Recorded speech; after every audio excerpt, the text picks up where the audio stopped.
आप सबों का बहुत बहुत स्वागत है वैभव क्लासेस के इस YouTube परिवार पर। आज के वीडियो के माध्यम से हम लोग जानेंगे जैव अवयव और अजैव अवयव में क्या डिफरेंसेस हैं, क्या अंतर हैं, और आगे देखेंगे कि आहार श्रृंखला क्या होते हैं, यह कितने प्रकार का होता है और यह आहार जाल का निर्माण कैसे करते हैं।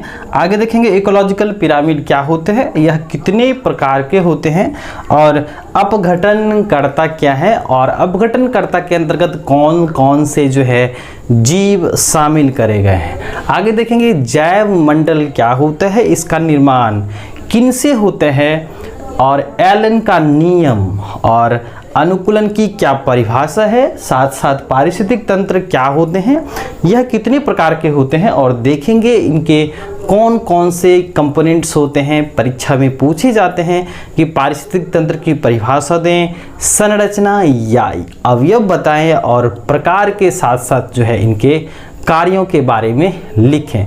तो ये आपके परीक्षा के दृष्टिकोण से लॉन्ग सवाल होते हैं जो आपके दीर्घ उत्तरीय प्रश्न और बहुत बार जो है आपके बिहार बोर्ड में पूछे भी गए हैं। तो चलिए आज के इस वीडियो में चलते हैं। हम लोग सबसे पहले जानेंगे आपके जैव और अजैव अवयव क्या होते हैं। तो चलिए सबसे पहले हम लोग ये जान लेते हैं जैव क्या होता है ना। तो जैव माना होता है सजीव और अजैव माना होता है निर्जीव। तो हमारे प्रकृति में जितने भी सारे सजीव हैं ना, तो उसको हम लोग क्या कहते हैं, जैव कहते हैं। क्या कहते हैं, जैव। इसको अंग्रेजी भाषा में बायोटिक कहा जाता है। क्या कहा जाता है, बायोटिक कहा जाता है। और इसके जस्ट विपरीत जो निर्जीव होते हैं ना, घटक होते हैं जो जैव को प्रभावित करते हैं, सजीव को प्रभावित करते हैं, उसे हम लोग क्या कहते हैं, अजैव अवयव कहते हैं। क्या कहते हैं, अजैव।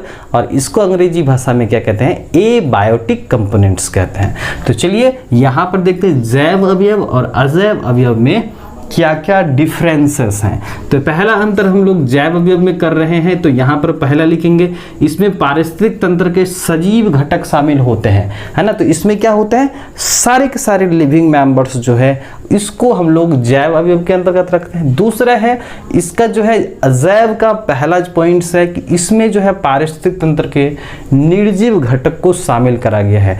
तो पहला पॉइंट्स हम लोग लिए मेंबर्स। कौन मेंबर, तो जैव में बोले सजीव आ रहे हैं, अजैव में कौन आ रहे हैं, निर्जीव आ रहे हैं। आगे हम लोग देखें जैव का दूसरा, इसमें उत्पादक, उपभोक्ता तथा अपघटनकर्ता शामिल हैं। लेकिन अजैव का दूसरा देखते हैं, इसमें जल, वायु, मिट्टी, आर्द्रता और तापमान, ये सब के सब क्या होते हैं, आपके अजैव में रखे गए हैं। अगला देखिए तीसरा कि ये वातावरण के प्रति अनुकूलित होते हैं। यानी कि जब सजीव की बात करी जाए ना, तो ये पर्यावरण के हिसाब से ढल जाते हैं, बदल जाते हैं। यानी कि किसी भी जीवों का जो है प्रकृति के अनुरूप ढलना, बदलना, और ये ढलना बदलना क्यों होता है, क्योंकि वो उस पर्यावरण में जीवित रह सके। तो यहाँ पर सजीव अवयव में क्या होता है, वातावरण के प्रति ढलने की क्या होती हैं, क्षमता होती हैं। आगे अजैव अवयव की बात करें तो ये सजीव में सहनशीलता क्या करता है, निर्धारित करता है। जैसे आपके तापमान हो गए, आर्द्रता हो गई, ये सारे का सारा जो है क्या करता है, सहनशीलता निर्धारित करता है। किसका, वही तो सजीव का। आगे देखें जैव अवयव का चौथा, इनके शरीर ऊर्जा तथा पदार्थ को ग्रहण कर देते हैं और उनका उपयोग शरीर निर्माण में करते हैं। कहाँ करते हैं, शरीर निर्माण में। लेकिन अजैव अवयव जो होता है ना, ये जैव घटक के जीवों या घटकों को ऊर्जा प्रदान करता है। यानी कि जो जैव अवयव में इनके शरीर ऊर्जा तथा पदार्थ को ग्रहण करते हैं और उनका उपयोग शरीर निर्माण में करते हैं। लेकिन अजैव की बात करी जाए तो ये जैव अवयव के जीवों या घटकों को ऊर्जा देता है। ठीक है, तो ये सारे के सारे आपके हो गए जैव अवयव और अजैव अवयव में अंतर। ठीक है, आगे हम लोग देखते हैं कि आहार श्रृंखला क्या होते हैं, यह कितने प्रकार का होता है, और आहार जाल का निर्माण कैसे होता है। तो हम लोग इसको समझते हैं। सबसे पहले देखें कि जो हम लोगों के पारिस्थितिक तंत्र में जो है क्या है, पारिस्थितिक तंत्र हम लोग किसे कहते हैं। तो हम लोग कहाँ रह रहे हैं, अपने पर्यावरण में रह रहे हैं। हम लोगों का सराउंडिंग यानी कि हम लोग का चारों तरफ का आवरण पर्यावरण कहलाता है। तो हमारे पर्यावरण में कौन कौन से जो है मेंबर्स रह रहे हैं। एक तो आपके सजीव रह रहे हैं, एक आपके निर्जीव रह रहे हैं। तो सजीव को हम लोग क्या कहें, जैव बोले, और निर्जीव को क्या बोले, अजैव बोले। तो यहाँ पर जो जैव अवयव के अंतर्गत जो आने वाले सदस्य होते हैं ना, जैसे आपके उत्पादक होते हैं, उपभोक्ता होते हैं, अपघटनकर्ता होते हैं। मतलब ये कि हम लोगों की दुनिया में जो सजीव होते हैं ना, कोई कोई सदस्य अपने से स्वयं भोजन बनाता है, जिसको हम लोग क्या कहते हैं, पेड़ पौधा कहते हैं, या इसी को हम लोग बोलचाल की भाषा में गाछ कहते हैं, है ना, प्लांट्स कहते हैं। तो ये अपने से भोजन बनाते हैं ना, तो इसको बोलते हैं उत्पादक है। क्या बोलते हैं, उत्पादक कहते हैं। क्यों, क्योंकि इसमें प्रकाश संश्लेषण होते हैं। दूसरा है आपके उपभोक्ता, उपभोग करने वाले यानी कि खाने वाले, ये अपने से भोजन नहीं बनाते हैं। और एक और मेंबर्स है अपघटनकर्ता, जो क्या है, सूक्ष्म जीव हैं, और वो क्या करते हैं, जटिल जीवों को सरल जीवों में बदल देते हैं। तो जैव अवयव के अंतर्गत कौन कौन आए, उत्पादक आए, उपभोक्ता आए और अपघटनकर्ता आए। तो यहाँ पर हम लोगों को क्या करना है कि जो उत्पादक होते हैं, जो अपने से भोजन बनाते हैं, और उपभोक्ता होते हैं अपने से भोजन नहीं बनाते हैं, तो उपभोक्ता क्या करेंगे, ये दूसरे जीवों पर ना आश्रित होंगे। तो उपभोक्ता में याद रखिएगा 3 श्रेणी होता है। एक होता है प्राथमिक उपभोक्ता, एक होता है द्वितीयक उपभोक्ता और तृतीयक उपभोक्ता।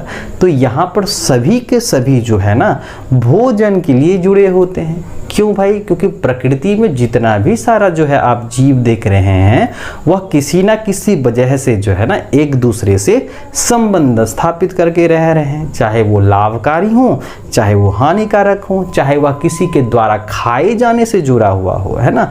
तो ये सब के सब जो है आपस में क्या होते हैं, ये जुड़े हुए रहते हैं। तो यहाँ पर क्या होता है कि जो आपके उत्पादक हैं, उपभोक्ता के अलग अलग स्तर होते हैं, है ना, प्राथमिक है, द्वितीयक है, तृतीयक है, ये सभी के सभी जो है भोजन के लिए आपस में जुड़े हुए रहते हैं। तो ये जो जुड़ने का जो स्तर है ना, लेवल है, इसी को हम लोग क्या बोलते हैं, पोषी स्तर। क्या बोलते हैं, पोषी स्तर, यानी इसको बोलते हैं ट्रॉफिक लेवल। यानी कि आप इसको आसान भाषा में ऐसे समझ सकते हैं कि पौधे ने खाना बनाया और शाकाहारी जीवों ने उसको खाया। क्योंकि शाकाहारी जो है क्या करेंगे, साग सब्जी खाते हैं, और जंतु हैं भाई तो क्या करेंगे, अपने से भोजन बनाएंगे नहीं। फिर जो है शाकाहारी जीव क्या करेंगे, उसको घास को खाएंगे। फिर मांसाहारी जीव क्या करेंगे, घास तो खाएंगे ही नहीं, अब वह क्या करेंगे, शाकाहारी जीवों को ही ना खाएंगे। तो इस तरह से देखिए, एक जीवधारी दूसरे जीवधारी पर आश्रित है कि नहीं। तो यहाँ पर जो है पौधे भोजन बना रहे हैं, शाकाहारी उन पौधों को खा रहे हैं, और मांसाहारी उन शाकाहारी जीवों को खा रहे हैं। तो इस तरह से सब जुड़ा हुआ है। किस स्तर पर जुड़ा हुआ है, मारने पीटने के लिए थोड़ी जुड़ा हुआ है, यहाँ पर क्या है, भोजन के लिए जुड़ा हुआ है। तो यहीं से क्या होता है, एक चेन बनता है। माने कि क्या, कि पौधे से जुड़े रहेंगे आपके क्या, टिड्डा जुड़े हुए रहेंगे, है ना। और उसके बाद जो है टिड्डा को कौन करने वाला है, कौन खाने वाला है, तो मेढक खाने वाला है। मेढक को कौन खाएगा भाई, तो आपके सर्प खाएंगे, और सर्प को कौन खाएंगे, पक्षी खाएंगे।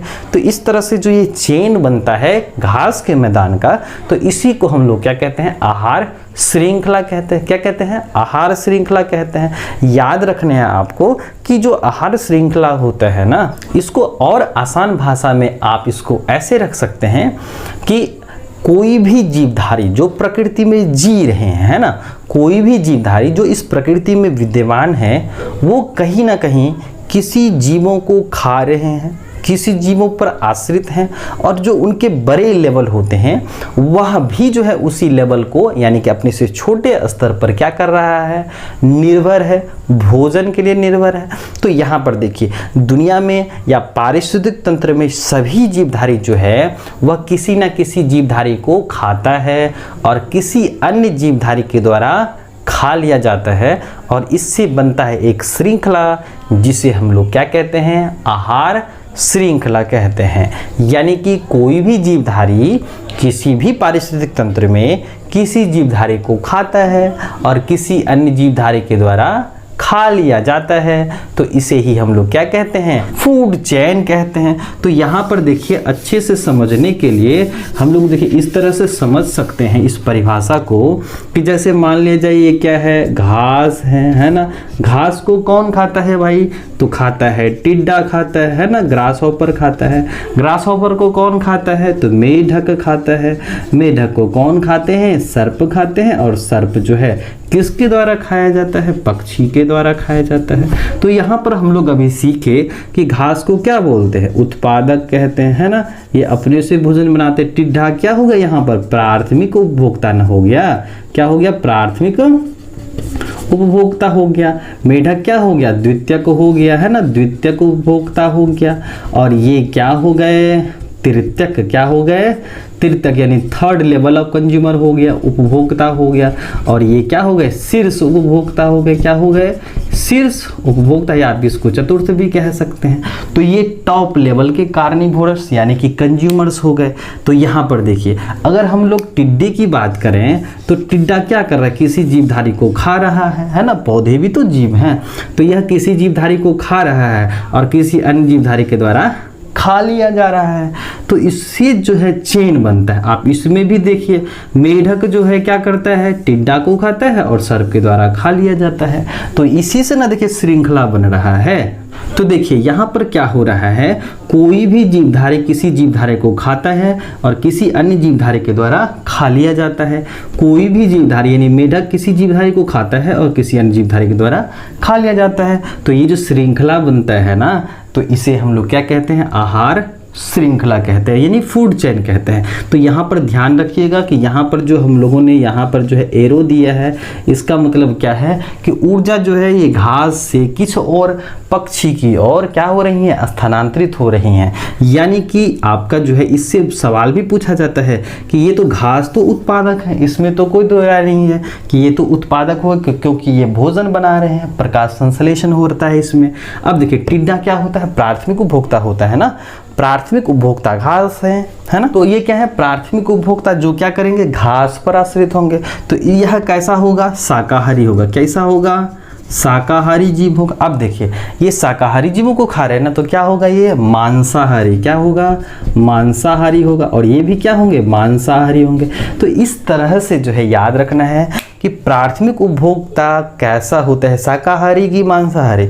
तो बोलेंगे शाकाहारी, क्योंकि ये डायरेक्टली क्या कर रहे हैं, यह पौधों के हिस्सों को खा रहे हैं, पौधे को खा रहे हैं।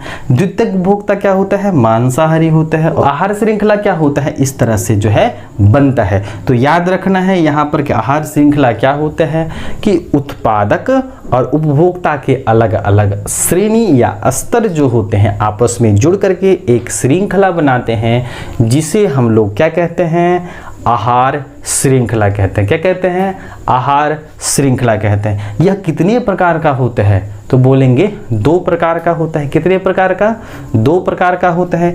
एक होता है ग्रेजिंग फूड चेन, क्या होता है, ग्रेजिंग फूड चेन होता है। और दूसरा क्या होता है, डेट्राइटस फूड चेन, है ना। ग्रेजिंग यानी खाद्य आहार श्रृंखला, यानी कि ये कहाँ से होगा, घास से शुरू होगा। और डेट्राइटस माना होता है अपरद, यानी कि यह सरे गले चीज़ों से शुरू होगा ना, तो उसे हम लोग क्या कहेंगे, डेट्राइटस फूड चेन। याद रखने हैं कि यह कितने प्रकार का होता है, यानी आहार श्रृंखला कितने प्रकार का, तो दो प्रकार का होता है भाई। कि एक होता है ग्रेजिंग फूड चेन, है ना, जो वैसे आहार श्रृंखला जो कहाँ से शुरू होंगे, घास के मैदान से शुरू होंगे। यानी कि वैसे आहार श्रृंखला जिसको ऊर्जा कहाँ से मिलेगी, हरे घास पत्तियों से मिलेगी, पेड़ पौधों से मिलेगी, या इसको ऐसे बोल सकते हैं उत्पादक से मिलेंगे, तो उसको क्या बोलेंगे, खाद्य। यानी कि यहाँ पर ग्रेजिंग फूड चेन या इसी को बोलते हैं चारण आहार श्रृंखला। क्या बोलेंगे, चारण आहार श्रृंखला। अब देखिए डेट्राइटस फूड चेन में होता है अपरद, यानी कि वैसे आहार श्रृंखला जिसको ऊर्जा या जो वैसे आहार श्रृंखला जो स्टार्ट्स कहाँ से होगा, ये होगा आपके कहाँ से, डेट्राइटस, यानी कि जो आपके सरे गले चीज़ों से होगा। तो एक को बोलेंगे ग्रेजिंग, ग्रेजिंग फूड चेन ऐसा प्रकार होता है जो क्या होता है, उत्पादक से ऊर्जा मिलेगा। और यह किससे मिलेगा, आपके सरे गले चीज़ों से मिलेगा। तो ग्रेजिंग फूड चेन। और उसके बाद क्या है, डेट्राइटस फूड चेन। आगे जो हमारा है वो है आहार जाल का निर्माण कैसे होता है। तो देखिए, जब आहार श्रृंखला में जो है जब कोई मेंबर्स अब्सेंट हो जाए या जो है किसी भी जीवों को मन पसंदीदा भोजन ना मिले या कोई जीवधारी जो है बहुत सारे जीवों को खाएंगे, तो इस तरह से जो है जिगजैग संरचना बनेगा ना। एक जीव जो है दूसरे जीवों को खा रहे हैं, वह किसी और दूसरे के द्वारा खाया जा रहा है, तो इस प्रकार से जो है जिगजैग संरचना बनती है।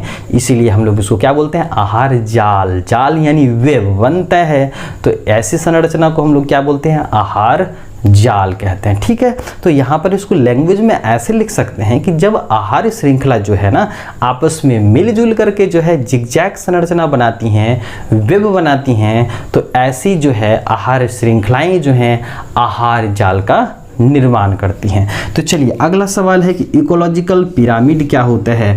पिरामिड जो है जैसे ही बोलते हैं ना तो मन में क्या आता है भाई, ये ट्रायंगुलर शेप आता है ना, तो इस तरह का शेप आता है पिरामिड। आपने बहुत सारे फिल्मों में भी देखा होगा, इस तरह का जो है शेप बनाया हुआ रहता है, पिरामिड टाइप का, है ना। तो यहाँ पर है इकोलॉजी, तो पारिस्थितिकी पिरामिड क्या होता है।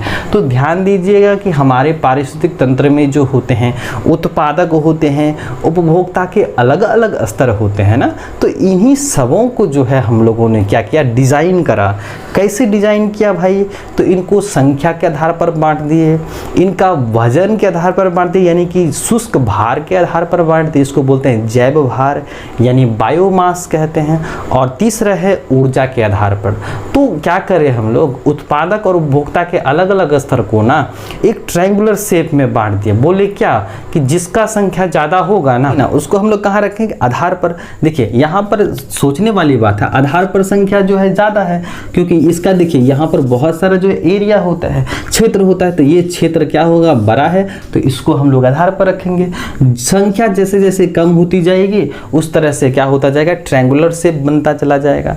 तो ये क्या बात हुई, तो इसको हम लोग ऐसे कह सकते हैं ना कि जो है उत्पादक उपभोक्ता के अलग अलग स्तरों को जो है ना हम लोग क्या करते हैं, ट्रायंगुलर शेप में हम लोग रिप्रेजेंट करते हैं। तो ये एक प्रकार का ग्राफिकल रिप्रेजेंटेशंस हुआ ना, ग्राफिकल रिप्रेजेंटेशंस हुआ जो हम लोग ट्रायंगुलर शेप में जो है उत्पादक और उपभोक्ता के अलग अलग स्तरों को क्या करते हैं, प्रदर्शित करते हैं। और ये कंसेप्ट दिए थे आपके चार्ल्स अल्टन सर ने दिया था, 1927 ईस्वी की कहानी है। और उन्होंने बताया कि हम लोग जो है प्रकृति में पाए जाने वाले उत्पादक और उपभोक्ता के अलग अलग स्तरों को उनके संख्या के आधार पर, उनके जैव भार के आधार पर और ऊर्जा के आधार पर हम लोग क्या कर सकते हैं, डिज़ाइन कर सकते हैं। और इसके लिए उन्होंने ट्रायंगुलर शेप बनाया, इसमें हम लोग रखेंगे उत्पादक को यहाँ, उपभोक्ता को यहाँ और अलग अलग स्तरों को यहाँ। तो ऐसा जो ट्रायंगुलर शेप है उसको हम लोगों ने क्या नाम दिया, इकोलॉजिकल पिरामिड के है। ठीक है, तो इसको हम लोग ऐसे परिभाषित कर सकते हैं कि जो है उत्पादक और उपभोक्ता के अलग अलग स्तरों को हम लोग उनके संख्या के आधार पर, शुष्क भार के आधार पर और जो है यहाँ पर जो है ऊर्जा के आधार पर हम लोग एक ट्रायंगुलर शेप में प्रदर्शित करते हैं। तो इसको हम लोग क्या कहते हैं, इकोलॉजिकल पिरामिड कहते हैं। ठीक है, यह कितने प्रकार के होते हैं, तो चलो भाई यहाँ पर जो है 3 प्रकार का हो गया। पहला हो गया संख्या के आधार पर, क्या हो गया, संख्या हो गया। उसके बाद क्या हो गया जी, यहाँ पर जो है जैव भार हो गया, क्या हो गया, जैव भार हो गया। और तीसरा क्या है, ऊर्जा के आधार पर। तो ये 3 बातें याद रखनी है। संख्या नंबर ऑफ पिरामिड हो गया, यहाँ पर जो है आपका बायोमास हो गया और उसके बाद क्या हो गया, ऊर्जा हो गया। तो संख्या, जैव भार और ऊर्जा के आधार पर जो है हम लोगों ने इसको क्या कर दिया, डिवाइड कर दिया। आगे हम लोग देखें अपघटनकर्ता। तो अगला सवाल है अपघटनकर्ता का। तो यहाँ पर जो है इसको अंग्रेजी भाषा में कहते हैं डीकम्पोजर्स। क्या कहते हैं, डीकम्पोजर्स यानी अपघटन करने वाला, यानी कि करने वाले को क्या बोलते हैं, कर्ता कारक कहते हैं। तो यहाँ पर करने वाले, तो क्या चीज़ करने वाले, तो प्रकृति में जो भी जटिल पदार्थ हैं जो सरगल गए हैं उनको क्या करना है, प्रकृति में मिला देना है। तो ये किनका काम है, आपका अपघटनकर्ता का काम है। तो अपघटनकर्ता के अंतर्गत जो है आपके कौन कौन से जीव आते हैं, आपके जीवाणु आते हैं, विषाणु आते हैं, आपके बहुत सारे इंसेक्ट्स आते हैं। ये सारे के सारे क्या हैं, आपके डिकम्पोजर्स होते हैं जो क्या करते हैं, सड़े गले चीज़ों को मिट्टी में मिला देते हैं। यानी कि इसको ऐसे कह लीजिए कि जो है अगर कोई भी जीव क्या होती है, उनकी डेथ होती है, या बहुत सारे ऐसे जो है सब्जी के छिलके हो गए, फल के छिलके हो गए, या अपशिष्ट पदार्थ हो गए, इनको ये क्या करते हैं, डिकम्पोज करते हैं। मतलब ये हुआ कि जटिल अवस्थाओं से यानी जटिल पदार्थ को जो है सरल पदार्थों में तब्दील करते हैं, यानी कि नेचर में मिला देते हैं। तो ये मेंबर्स आपके क्या कहलाएंगे, अपघटनकर्ता कहलाएंगे।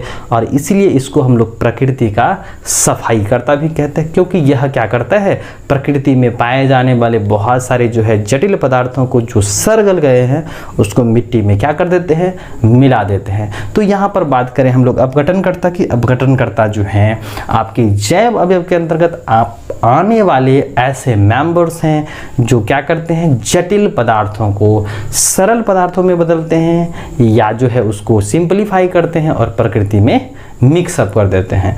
तो ये रहा आपका अपघटनकर्ता, जिसके अंतर्गत सूक्ष्म जीव आते हैं, कवक आते हैं, और आपके जो है बहुत सारे इंसेक्ट्स आते हैं। तो चलिए आगे हम लोग देखते हैं। जैव मंडल जो होता है यानी कि बायोस्फीयर्स होते हैं। बायो मतलब क्या होता है, लाइफ, है ना, जीवन कहाँ कहाँ है। तो ये है आपके स्थल मंडल पर है, वायुमंडल पर है यानी कि हवा में है, और आपके जल मंडल। तो ये ऑब्जेक्टिव के लिए याद रखिएगा कि जैव मंडल का निर्माण किन किन अवयवों से मिलकर के बना होता है। तो पहला आपका है जल मंडल है, स्थल मंडल है और वायुमंडल है। तो ये तीन मंडल मिलकर के यानी कि जो परिवेश मिलकर के हमारा मिलता है जैव मंडल, जिसे हम लोग बायोस्फीयर कहते हैं। याद रखिएगा बायोस्फीयर जो होता है वो आपके लिथोस्फीयर्स, आपके एटमॉस्फेयर्स और आपके हाइड्रोस्फीयर से मिलकर के निर्मित होते हैं। आगे है एलन्स का नियम यानी एलन रूल क्या होता है। तो ध्यान में रखिएगा कि एलन्स रूल जो है परीक्षा में पूछा गया है, बहुत बार पूछा गया है। तो याद रखिएगा जो है ये परीक्षा के दृष्टिकोण से आप लोगों के लिए भी इम्पॉर्टेंट रहता है, और प्रत्येक वर्ष जो है कहीं ना कहीं जो है अनुकूलन से, एलन रूल से जो है, या जीनोटिपिक या फिनोटिपिक जो है एडाप्टेशन से जो है ये पूछे जाते हैं। ठीक है, तो एलन रूल्स जो है जो ठंडे प्रदेशों में रहने वाले जीव होते हैं ना, स्तनधारियों के, और अगर आपसे पूछा जाए कि स्तनधारियों के जो है कौन कौन से कैरेक्टर्स होते हैं, प्लीज़ आप कमेंट सेक्शंस में बताएं कि जो है स्तनधारियों के जो है कौन कौन से जनरल फीचर्स होते हैं। तो जो यहाँ पर जो एलन रूल्स के अनुसार जो होते हैं ना, जो आपके स्तनधारी होते हैं जो आपके कोल्डर रीजन्स में रह रहे हैं, है ना, तो कोल्डर रीजन यानी ठंडे प्रदेशों में रह रहे हैं, तो वहाँ पर जो पाए जाने वाले उसके जो कान होते हैं ना, जिसको पिन्ना कहते हैं, ये अपेक्षाकृत कैसा होता है, छोटा होता है, और शरीर पर क्या होते हैं, काफ़ी बड़े बड़े बाल होते हैं। तो इस तरह से हीट मेंटेन रहता है बॉडी का। तो इस तरह से जो है वहाँ पर रहने वाले जीव जो है इस तरह से सस्टेन करते हैं। तो ये जो है आपका एलन रूल होता है। तो यहाँ पर देखिए ठंडे प्रदेशों में रहने वाले स्तनधारियों के कान जो होते हैं ना वो छोटे होते हैं ताकि उष्मा की कम क्षति हो, है ना, ताकि वहाँ पर जीवित रह सके, ताकि उष्मा की कम से कम हानि हो। इसे ही हम लोग क्या कहते हैं, एलन्स रूल कहते हैं। तो याद रखिएगा एलन का क्या नियम होता है या एलन्स रूल क्या होता है। जो ठंडे प्रदेशों में रहने वाले जो स्तनधारी होते हैं उनके कान अपेक्षाकृत जो है छोटे होते हैं ताकि वो उष्मा को जो है कम से कम शरीर से बाहर निकाल सके। तो इसके लिए जो है वो क्या कहलाते हैं, वहाँ पर रहते हैं। तो ये नियम क्या कहलाता है, एलन्स रूल कहलाता है। आगे देखें अनुकूलन की परिभाषा है, बहुत बार पूछा गया है, ये परीक्षा में जो है बहुत बार पूछा जाता है और परीक्षा के दृष्टिकोण से ये बेहद महत्वपूर्ण है। अनुकूलन की परिभाषा दें। अनुकूलन कितने प्रकार के होते हैं, जलीय तथा स्थलीय पौधों के क्या क्या अनुकूलन होते हैं, ये जो है आप लोगों के लिए बेहद महत्वपूर्ण रहने वाला है। तो यहाँ पर हम लोग देख लेते हैं फिलहाल के लिए अनुकूलन की क्या परिभाषा है। तो अनुकूलन जो होता है ना, किसी भी जीवों का कैरेक्टर्स होता है, क्या होता है, गुण होता है जो उसे पर्यावरण में ढालता है। माना कि जैसे मान लिया जाए कि अभी बहुत गर्मी है ना, तो हम लोग क्या करते हैं, पंखा चलाते हैं, है ना, और बहुत ठंडी रहती है है, सर्दी रहती है तो हम लोग क्या करते हैं, जैकेट्स पहनते हैं, है कि नहीं। तो यहाँ पर जो है अगर किसी भी जीवों का गुण जो है जो उसे अपने परिवेश में रहने के लिए अनुकूलित करता है, जैसे मान लीजिए कि अभी गर्मी है, अगर हम लोग फैन या एसी नहीं लगाएंगे तो फिर हम लोग अच्छे से नहीं रह पाएंगे ना, या ठंडी का सीजन होगा तो हम लोग को जैकेट्स पहनने होते हैं ना। अगर हम लोग ऐसा नहीं करते हैं तो हम लोग को जो है बीमारी लग जाएगी, या हम लोग जो है उस परिस्थिति से नहीं लड़ सकेंगे ना। तो इस तरह से जो है अनुकूलन क्या होता है, किसी भी जीवों का एक ऐसा गुण होता है जो उसे अपने परिवेश में ढलने या बदलने के लिए होता है ना। एक गुण होता है जो परिवेश के हिसाब से ढलता है और साथ साथ जो है क्या करता है, प्रजनन के योग्य बनाता है। तो ये जो जीवों का गुण है, एट्रीब्यूट है, इसी एट्रीब्यूशन को हम लोग क्या कहते हैं, अनुकूलन कहते हैं। तो इसको आप नोट्स भी कर सकते हैं ऐसे करके कि अनुकूलन जो होता है किसी भी जीवधारी का एक ऐसा गुण होता है जो उसे उनके परिवेश में रहने के लिए अनुकूलित करता है तथा प्रजनन के योग्य बनाता है। तो ये जो जीव का गुण है ना, ये क्या कहलाता है, अनुकूलन कहलाता है। तो ये गुण दो प्रकार के होते हैं, एक होता है जीनोटाइप, दूसरा क्या होता है भाई, फिनोटाइप होता है। अगला देखें, पारिस्थितिक तंत्र की परिभाषा दें, यह कितने प्रकार का होता है। देखिए बड़ा सिंपल परिभाषा है और हम लोग यहाँ पर भी चर्चा कर चुके थे पारिस्थितिक तंत्र के बारे में। पारिस्थितिक तंत्र को हम लोग कैसे परिभाषित कर सकते हैं, तो जैव अवयव जो होते हैं ना, जहाँ रहते हैं अपने परिवेश के साथ क्या करते हैं, अंतर संबंध बनाते हैं, यानी इंटरैक्ट करके रखते हैं। तो इससे एक बनता है सिस्टम, जिसको हम लोग बोलते हैं इकोसिस्टम। क्या बोलते हैं, इकोसिस्टम कहते हैं, यानी पारिस्थितिक तंत्र कहते हैं। इसको आप नोट्स भी कर सकते हैं कि जैव अवयव जो होते हैं अजैव अवयव के साथ अंतर संबंध बना करके रहते हैं, जिससे एक पद्धति यानी सिस्टम का निर्माण होता है, जिसे हम लोग क्या कहते हैं, पारिस्थितिक तंत्र कहते हैं। यानी कि कोई भी जीवधारी जिस परिवेश में रहते हैं ना, वह अपने परिवेश के जो हैं अजैव अवयव के साथ जो है इंटरैक्ट रहते हैं, संबंधित रहते हैं। तो इससे बनता है एक सिस्टम, जिसे हम लोग क्या कहते हैं, पारिस्थितिक तंत्र कहते हैं। अब बात आती है प्रकार की, तो इसके दो प्रकार होते हैं। एक होता है जो है आपका नेचुरल इकोसिस्टम और एक होता है आर्टिफिशियल इकोसिस्टम। यानी कि वैसे पारिस्थितिक तंत्र यानी कि सजीवों का निर्जीव का, ये दोनों का रिलेशनशिप है ना। तो इकोसिस्टम तो आपके नेचुरल इकोसिस्टम, जिसको बोलते हैं प्राकृतिक पारिस्थितिक तंत्र। तो प्राकृतिक पारिस्थितिक तंत्र क्या होता है भाई, तो वैसे पारिस्थितिक तंत्र जिसका निर्माण स्वयं प्रकृति करती है उसको क्या बोलते हैं, प्राकृतिक पारिस्थितिक तंत्र कहते हैं। जैसे नदी को हम लोगों ने नहीं बनाया है, जंगल को नहीं बनाया है, समुद्र को नहीं बनाया है, पर्वतों को नहीं बनाया है, तो ये सब के सब आपके क्या हैं, नेचुरल यानी प्राकृतिक पारिस्थितिक तंत्र हो गए। और अगर हम लोग कृत्रिम पारिस्थितिक तंत्र की बात करें, वैसे पारिस्थितिक तंत्र जिसका निर्माण मनुष्य ने किया है यानी मानव निर्मित होता है, और उसका जो है नियंत्रण और समन्वय जो है वो मनुष्य के द्वारा ही किया जाता है। तो ऐसे पारिस्थितिक तंत्र को क्या कहते हैं, हम लोग कृत्रिम प्रकार का पारिस्थितिक तंत्र कहते हैं। जैसे आपके जो है मत्स्य गृह हो गए यानी एक्वेरियम्स हो गया, और आपके घास के मैदान हो गए, बोटनिकल गार्डन हो गया, ये सारे के सारे आपके क्या हैं, कृत्रिम प्रकार के पारिस्थितिक तंत्र हैं।